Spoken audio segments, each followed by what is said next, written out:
There's not much to look forward in 2018. We're going to get older and poorer, sicker and angrier. And redundant, because robots are going to take our jobs. There's going to be more polarization and division, hatred and lies. Nuclear war maybe. I raise you Armageddon. You might as well just watch telly and wait to die then. On the plus side, there is actually some television worth watching. Black Mirror, Netflix. This isn't exactly television to cheer you up, or feel less worried about the near future. But a couple of episodes of Series 4, USS Callister and Metalhead, are brilliant. Metalhead, especially, a robot dog chasing Maxine Peake, in black and white, very little dialogue, will work its way into your nightmares. The fourth series was released in December 2017, but its effects will be felt well into 2018. Inside Number 9, BBC Two, Reece Shearsmith and Steve Pemberton's dark comedy anthology has been a total treat to the schedules since it started in 2014. Unique, always captivating, it has gained in momentum and confidence, picking up ever bigger acting names in the process. A fourth series began on the 2nd of January, and will feature appearances from Monica Dolan and Nicola Walker. The first one, Zanzibar, was a brilliant farce set in a London hotel, starring Rory Kinnear, and was entirely in iambic verse, of course.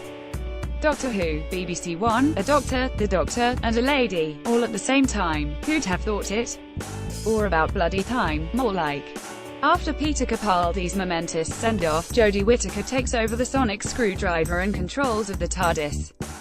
While Broadchurch creator Chris Chibnall takes over from Stephen Moffat as head writer and executive producer. So far we know little about the 13th Doctor except that she wears blue trousers and braces.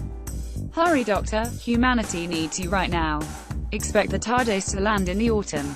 McMafia, BBC One, AMC, not as in Scottish Mafia, but global organised crime, everywhere, like a burger chain.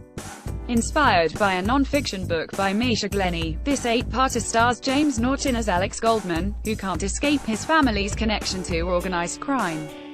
Filmed in exotic locations and another AMC and BBC collaboration like the similarly globe-hopping The Night Manager.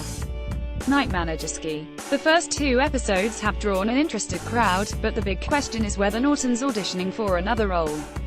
If at any point, he says, the name's Goldman, Alex Goldman, then we could be onto something here. A Very English Scandal, BBC One, Ben Winshaw as Norman Scott in BBC One's A Very English Scandal. Photograph, Kieran McCarran, BBC, Blueprint Television Limited 3-part drama about the Jeremy Thorpe affair in the 1970s, which makes today's politicians and their misdemeanors look like naughty schoolchildren. The leader of the Liberal Party stood trial for conspiracy and incitement to murder, and though cleared it was the end of his career. Hugh Grant stars as Thorpe, and Ben Winshaw plays his former lover Norman Scott. Written by Russell T Davies and directed by Stephen Frears. Those aren't bad credits, are they? The Handmaid's Tale, Season 2, Channel 4, Hulu, The Handmaid's Tale. Photograph, MGM, Hulu. The best drama series of 2017 returns in 2018. Yeah, I know they've used up all the Atwood, and carrying on could be a big mistake. But look out there, this shit has never been more real, The Handmaid's Tale never more relevant. Very little is known about Season 2 so far. A trailer shows a handmaid in a tunnel, with a torch. Well, that could definitely be Brexit related, see what I mean? Blessed be the fruit. The Ballad of Buster Scruggs, Netflix, a western, written, directed and produced by the Coen brothers, for television, their first. That's all you need to know, isn't it?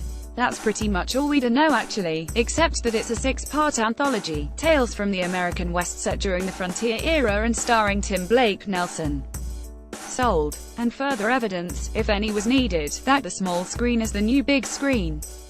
The World Cup, BBC One, ITV, so you could argue this one is more of a sporting event than a television one, but I'm not going, are you? It's a television event, then. All on terrestrial, games kick off mainly between 1 PM and 7 PM, so it's going to call for some strategic skiving. First game, Russia v Saudi Arabia, the 14th of June, ITV. First England game, versus Tunisia, the 18th of June, BBC One. Go on then, add that extra syllable, England, England, England.